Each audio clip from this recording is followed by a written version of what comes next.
Hey everybody, Adam Savage in my cave alongside MythBusters showrunner Dan Tapster. And we have some great questions from tested members. But first, hi, sir. Hi. It's been too long. It has been too long. It's really lovely to see you here in the cave. Likewise. 2017, was that the last time? I think so. Yeah. Amazing. Yeah.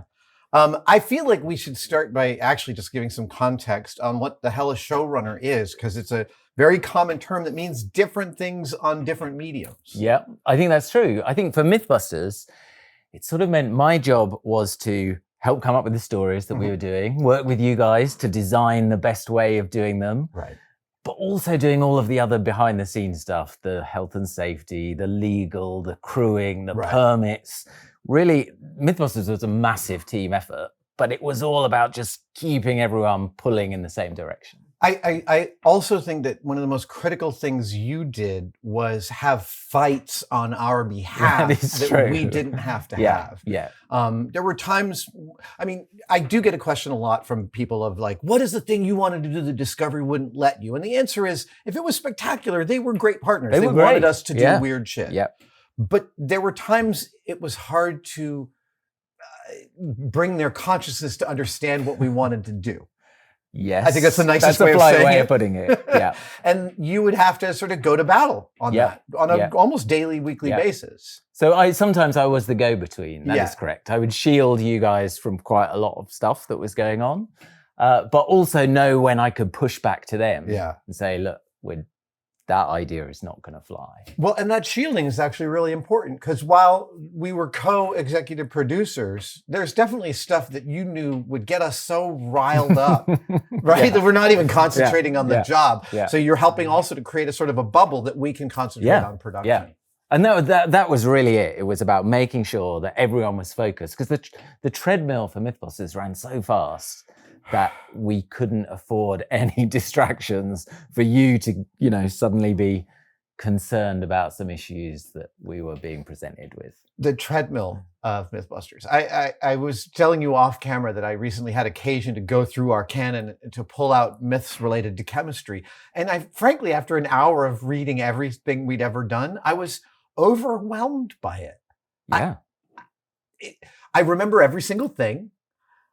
And I know that we, 3 months on, 2 weeks off for 13 years. Like, I know those figures. But when I read the list, I'm like, where was there time to do all these things over 13 years? I agree. And I think sometimes on average, it was 9 days per myth for M5 and for M7. Right. It got slightly crunched towards the end where we were having to get stuff done a bit quicker. The end of each season. End of each season. Yeah. But always, one of the things I was always trying to do is find out, what's the get out of jail myth? What is the myth we can do in 2 days so that we can expand for this one? Thank God for what is bulletproof. That was the gift that kept on giving. Really was. Yeah. Because we'd done it so many times. We knew exactly what we were doing. Myths Revisited was similar. Myths Revisited, very reliable. Because you weren't starting at the ground floor. You were going back into something you'd done before. Discovery didn't really love those. They didn't love them. No, they didn't. I think they had an issue with how they could syndicate the Revisited. They felt like that was a problematic. Yeah, I think that's right.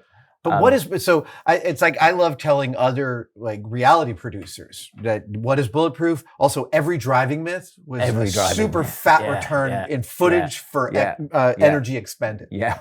Right? Yeah. Driving myths were good. Driving myths, definitely good.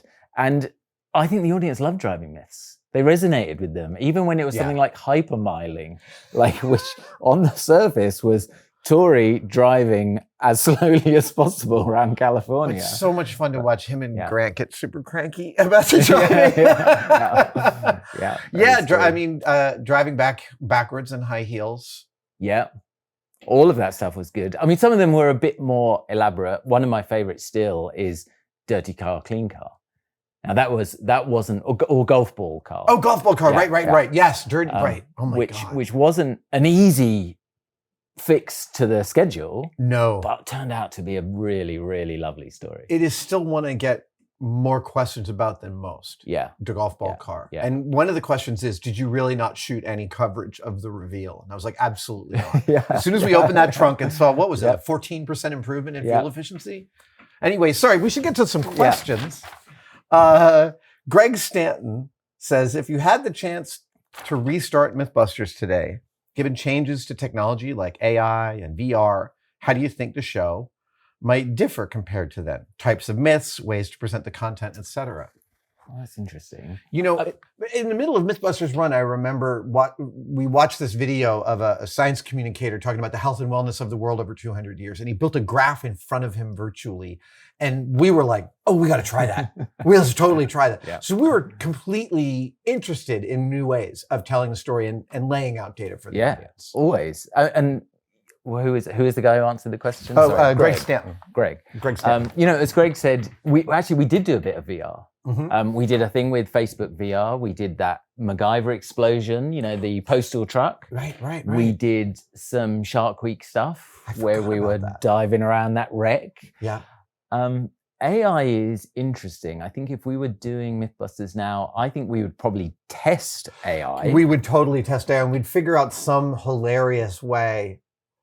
Well, I mean, we'd get 100 teachers. No, it would be the Turing test. It would be running the actual Turing test as Turing wrote it. Yeah, that's a good idea. And watching the AI pass the Turing test, which makes it clear how inadequate the Turing test is in assessing intelligence. Yeah. No, that would be good. We could probably use it to help, again, show data in a good way. I think that would be quite interesting. I think the other part of the question, I suppose, is MythBusters, what would a reboot look like? I think one of the challenges it would face is the world is so much more polarized now than it was when we made the show. Mm-hmm. And the concept of truth is now not black and white. It's this weird gray area, and MythBusters relies on separating fact from fiction. Right. And we had this a couple of times, like when we did the moon landing, right? People didn't believe the results. When we did plane on a conveyor belt, people didn't believe the results. Well, we found that when people were passionate in their belief about something, the evidence did not sway them. And I think that would be even more the case now. I think that would be one of the biggest challenges. Well, it would be, I think there's fertile areas to test within that too. That is People's true. resolve to change their minds. I will say, over the years, we wrapped in 2015, even though the last season was 2016. And so over the last 8 years, there's literally reliably one thing that I keep coming back to in my head that I want to test. And it's so trivial. It is coffee stirrers. When I go to Starbucks and I get like 5 sugars with my big coffee, I get 5 sugars. And they give me that stick. Yeah. And I'm like, this doesn't feel like I'm effectively dissolving this solid medium of sugar in this thing. And I find myself, I grab 3 and I splay them and I do that. And I feel myself wanting to do the little straws and big straws and spoons and forks and really figure out what stirring is, what we mean by stirring, what we assume, and what is actually stirring. Yeah. Transparent beaker, water inside. So that's the one story I keep thinking.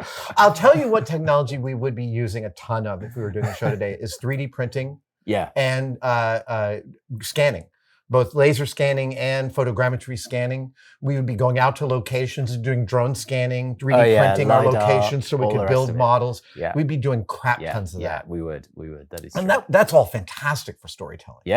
No, you're right. Right, making environments we could fly through with the snorkel. Yeah, that would be good. I'm still thinking of coming up next on MythBusters. Adam uses 2 stirrers. It's going to be a hard sell. Adam brings in a 3rd stir to see if it really makes a difference. Oh my God. I can't thank you enough for supporting us by watching the channel. If you've been to our merch store, you might want to head there again because we are always updating our roster with new products. Here is the anime-inspired Tested logo in Japanese, one of my all-time favorite new designs. We're also selling Tested mugs and Tested hats. Oh, and if you want a cup of tea, we're selling that too. Tested-store.com. Tested-store.com.